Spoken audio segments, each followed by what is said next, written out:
वो में जिस तरह जो भी घटना हुई उसके लिए बहुत दुखद है, मैं बहुत दुखी हूँ। देखिए, लोगों की लाशों के ढेर पर सत्ता का सेलिब्रेशन, ये अपने आप में बहुत शर्म की बात है।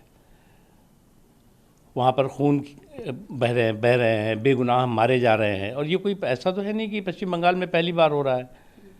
पिछले 5 साल इनकी सरकार थी, उसमें यही किया। फिर दोबारा जो है इनको सत्ता मिली तो फिर यही काम शुरू कर दिया।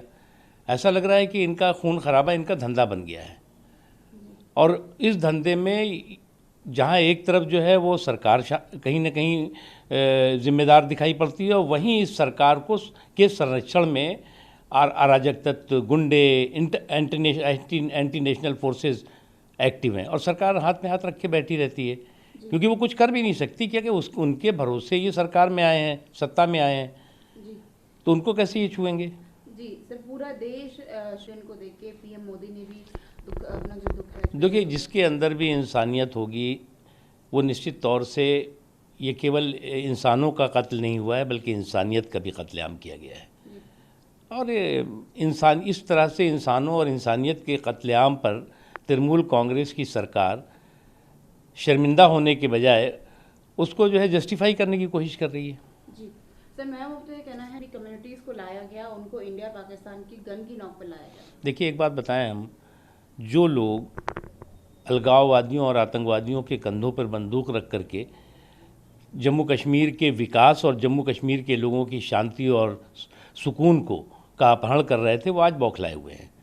क्योंकि उनको लगता है कि जिस काम को, जिस धंधे को वो करते थे, जिस काम को वो करते थे, वो पूरी तरह से आज मंदा पड़ चुका है। आज उनकी इस तरह की चीज़ें, जो चीज़ें की उनकी यूएसपी बनी हुई थी, यूनिक सेलिंग पॉइंट बना हुआ था, वो पूरी तरह से आज जो है वो ध्वस्त हो चुका है। आज जो है जम्मू कश्मीर जो है तरक्की के रास्ते पे जा रहा है, इसलिए रोज़ नई नई मोहनजोदड़ो हड़प्पा की खुदाई से निकाल निकाल के झूठे, मनगढ़ंत, फेक, फैब्रिकेटेड किस्से कहानियाँ गढ़ रहे हैं। जी सर, आखिरी सवाल, पेट्रोल डीजल के प्राइस सीएनजी पे भी आज 1 रुपया बढ़ा, कांग्रेस ऐसे में जगह जगह प्रोटेस्ट कर रही है। देखिए, मैं पहली बात ये बताऊं कि जो यूक्रेन और रूस में जो युद्ध का माहौल है या युद्ध हो रहा है, उसका असर पूरी दुनिया के बाज़ार पर दिखाई पड़ रहा है। पूरी दुनिया की अर्थव्यवस्था, पूरी दुनिया की बाज़ार बुरी तरह से प्रभावित हुई है।